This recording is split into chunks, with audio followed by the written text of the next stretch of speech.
Bonjour tout le monde, mon nom est Tina et je suis chargée de projet en horticulture chez Il y a quelqu'un l'autre bord du mur. Aujourd'hui, avec la collaboration de Virginie, qui fait partie des amis du biodôme, on va faire l'ensemencement d'un carré d'arbres. Donc, il y a déjà des étapes qui ont été faites, juste pour vous donner un peu une idée de comment le préparer. Dans le fond, vous allez désherber le carré d'arbre que vous avez choisi. C'est sûr qu'on recommande de faire une bordure de bois ou avec un autre matériel qui va être relativement durable. Et puis ensuite, on va ajouter du terreau pour augmenter la densité, en fait, pour nous permettre vraiment d'avoir plus de profondeur pour ensemencer ou encore pour transplanter des annuelles ou encore les deux.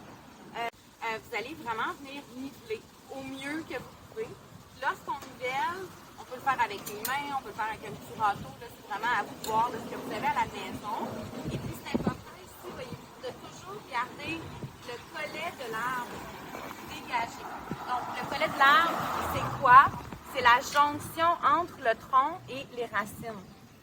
Donc cette surface-ci, on va vraiment la garder dégagée. J'aime bien, avant d'ensemencer, j'aime bien arroser pour bien humidifier le terreau. Idéalement, pour arroser comme il faut, on va essayer d'aller le plus uniformément possible. Une fois que vous avez arrosé, vous êtes prêt à ensemencer. Idéalement, préparez-vous un petit plan comme Virginie a fait. Et puis, selon le plan, vous allez commencer, c'est sûr, optimalement, plutôt par le centre et ensuite vous allez vers les extrémités. Sur les sachets de semences que vous aurez sélectionnés, vous allez avoir des informations sur l'espacement des plants ou la densité d'ensemencement. C'est certain que pour les conditions urbaines, comme un carré d'arbre, on va augmenter cette densité-là. Pourquoi? Bien, pour plusieurs raisons. L'environnement n'est pas contrôlé autant que lorsque vous partez vos semis à l'intérieur, par exemple. À l'intérieur, vous allez utiliser un terreau d'ensemencement, vous allez contrôler l'arrosage, contrôler l'environnement. Ici, toutes sortes de choses peuvent arriver. Donc, ce qu'on va faire, c'est qu'on va augmenter la densité. Donc, fiez-vous pas trop à ça pour cette circonstance-ci. Donc là, selon le plan, on a de la mauve dans cette section-ci. Alors, pour l'ensemencement, vous pouvez ou vous faire des petites tranchées afin de venir mettre les semences, ou vous pouvez le faire là, comme je vais le faire. Moi, je le fais un petit peu plus de façon aléatoire, si je peux dire. Donc, je viens vraiment juste taper sur l'enveloppe. Oh, il y a une semence qui est sortie. Je tape un autre. Et voilà, de cette façon-là, on va juste les disperser délicatement, un peu partout, le plus uniformément possible. Là, c'est pas une science exacte. Puis ensuite, nous autres, on s'est conservé du terreau pour venir recouvrir les semences. Là, c'est certain que quand c'est des semences qui sont très petites, le vent pourrait les faire voler. Donc, peut-être que la tranchée, dans ce cas-là, est plus adaptée. Mais vu que le terreau est humide présentement, c'est certain que ça l'adhère un peu mieux. Bon, voilà, c'est terminé. Ça y est, on a terminé de tout ensemencer. Donc là, ici, comme vous le savez, ici, on avait mis de la mauve. Juste à côté, il y a eu de l'ensemencement de cosmos. Ici, au centre, c'est des pavots noirs. Sur les coins, c'est des oreilles de mouton. Ici, nous avons mis des soucis. Juste ici, c'est des calendules. Et puis, encore les oreilles de mouton. Et puis, finalement, ici, on a des pousses de zinnia. Ces pousses de zinnia-ci viennent d'un autre carré d'arbre qui a été ensemencé.